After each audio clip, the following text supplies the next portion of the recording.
And so how do we know? How do we know if people are loving God? I believe the answer has to do with loving others. I think when Jesus was asked, what's the greatest command, he quickly gave two. It's not because he was dumb and couldn't figure it out. He gave the two commands, to love God and to love others. Both together. I want to share a story. In 1998, in our nation's capital, there was a military police major. His name was Odie Butler. And he was driving down the road about 6 o'clock in the morning, and he came upon a wreck that was happening. And when he was there, he stopped and he pulled out, and he saw that there was a body off to the side of the road. This body was so bloodied, he said, that he couldn't even recognize if it was a guy or a girl until he saw one of the shoes, and it was a female tennis shoe. And so he assumed it was a girl. But one of the legs was wrapped up underneath, and this other leg was sticking out the other side of the median thing on the outside.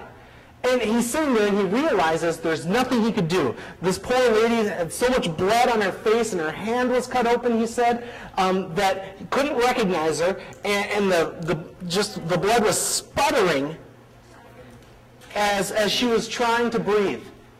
And he knew she didn't have a whole lot of time left.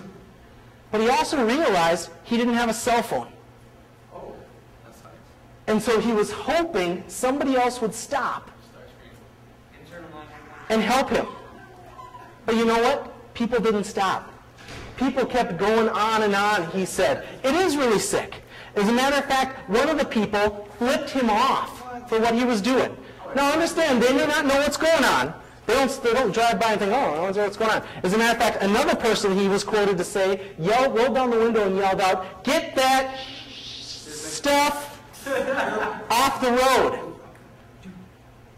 He was so angry at what was going on, but he wasn't going to leave the lady. It wasn't for a while, after a while, a guy named Larry Mead, an Air Force civilian employee, he stopped. He did have a cell phone.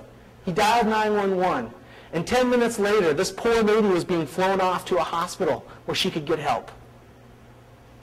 This Larry Mead guy, yes, she did live. Thank you for asking. This Larry Mead guy, he said that he was prepared for the carnage, the stuff that was happening on the side of the road with this poor lady. What he wasn't prepared for was the way that people were reacting to what was going on. But Major Odie Butler, he just simply said, as he was standing there on the interstate, "I was just doing the Christian thing to do." That's his quote. "I was just doing the Christian thing to do." What I want to help us to understand tonight is a part of what the Christian thing to do is.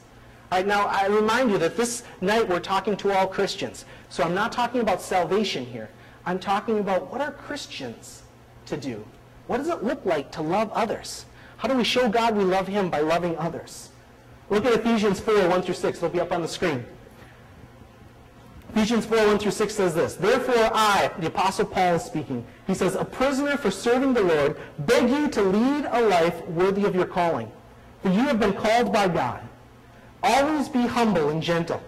Be patient with each other, making allowance for each other's faults because of your love. Make every effort to keep yourselves united in the Spirit, binding yourselves together with peace. For there is only one body and one Spirit, just as you have been called to one glorious hope for the future. There is one Lord, one faith, one baptism, and one God and Father who is over all and in all and living through all." So the question is what's the Christian thing to do? I believe the Apostle Paul is going to share with us a few things tonight through this scripture, and so we'll be bouncing back to this several times. And I really want to focus on three key things tonight that I see in this passage that hopefully we can take from this and utilize in our lives even more so than we have been already.